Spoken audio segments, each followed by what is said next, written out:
Breaking news, Nigerians. Finally, it don't happen. Garba will shock Nigerians. Nnamdi Kanu was right about Buhari's health all this while. He don't beg Nigerians for forgiveness over Buhari's health and all that. Now the question now be say, why is he confessing now?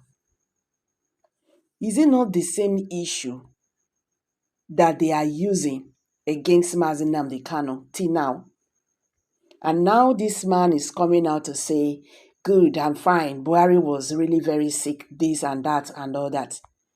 To the extent that they now have to use rat invasion in ASOROCK to cover up President Muhammad Buhari's health, ill health.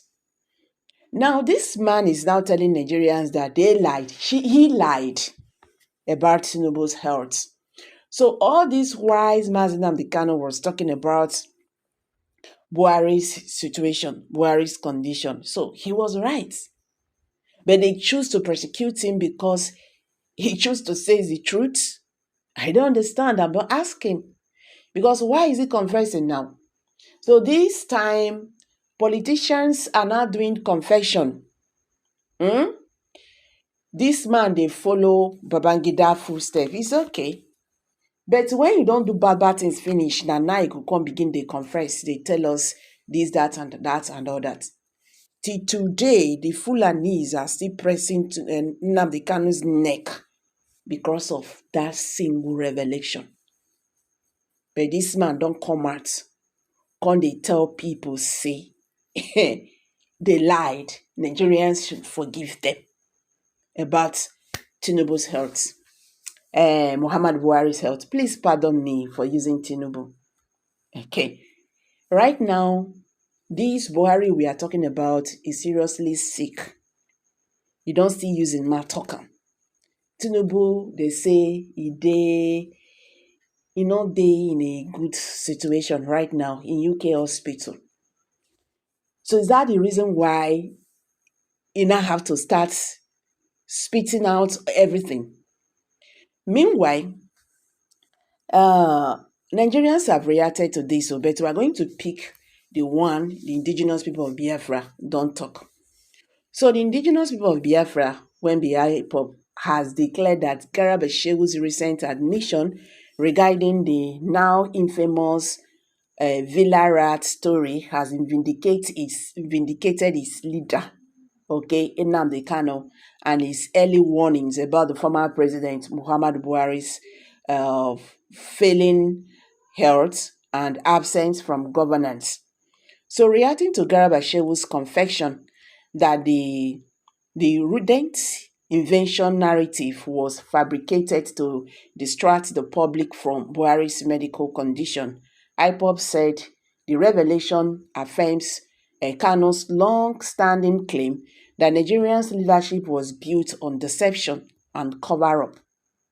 In a statement issued on Saturday by IPOB spokesman Emma Powerful, the group accused the former president's media aide of orchestrating a national charade to fool over 200 million people while persecuting those who sought to expose the truth. The IPOB, under the leadership of our leader, gifted leader Mazi Nnamdi Kanu, notes with righteous vindication the storming admission by Garba Shehu, the former spokesman to the late President Muhammadu Buhari, that the now infamous Villa Rat invention story was a calculated lie to cover up Buhari's prolonged illness and absence from governance, the statement said. Let the world take note what Mazi Nnamdi Kanu said years ago on Radio Biafra, that Muhammad Buhari was gravely ill and incapable of leading Nigeria, and that ASOROCK was enmeshed in a web of lies and deception, has now been confirmed by one of the principal architects of that deception himself. Powerful lambasted Shehu for branding Kanu's warnings as fake news and hate speech, only to later admit that a deliberate media manipulation was deployed to hide the president's health condition. The same Garba who accused our leader of fake news and hate speech has now confessed with no shame that they orchestrated a national charade to fool over 200 million people. What greater treason can be committed than lying to an entire nation about the health and whereabouts of his so-called president? IPOB argued that Kanu's prosecution was unjust and based on truth the government was afraid to admit. This disgraceful confirmation vindicates everything Kanu has ever said about the fraudulent and deception nature of Nigerian state. He told the truth and was prosecuted for it. He warned Nigerians that their president was missing in action, that that forces had hijacked the mercenary of government and that the people were being ruled by deception. Instead of investigating the truth, the Nigerian media and political elite mocked him. They ridiculed his divine insight. They arrested him, they tortured him, they adopted and renditioned him, but they could not bury the truth. The statement questioned why Shehu Garaba and others involved in the cover-up had not been held accountable. Where was this honesty when the Nigerian people needed it? Where was this truth when IPOB and our leader were being vilified, jailed, and labeled terrorists for speaking it?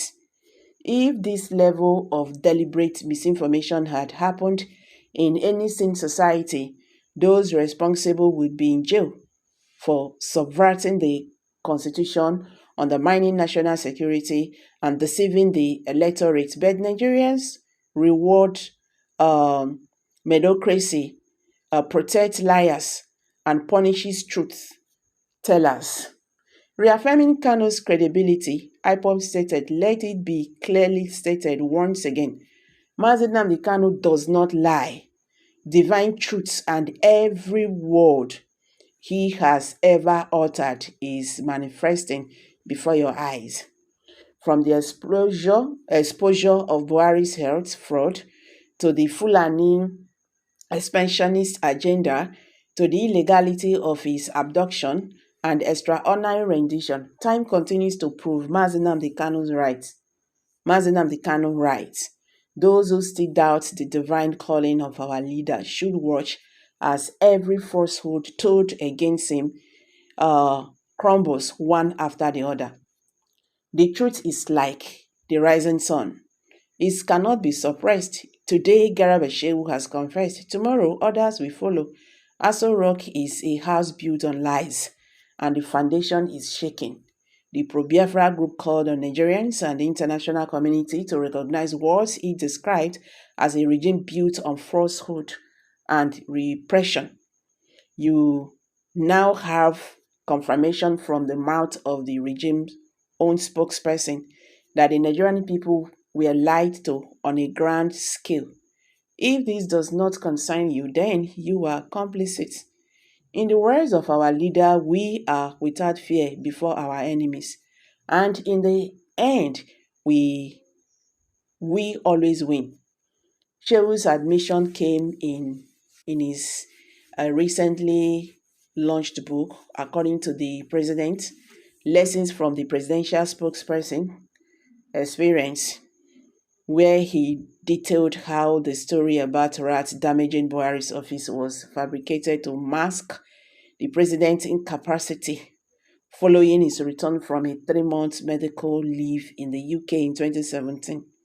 As public concerns grew over Buhari's health and absence from duties, Shehu said he used a casual office conversation about cable damage to deflect attention. I told them that rats may have eaten and damaged cables and that renovations were ongoing, he wrote.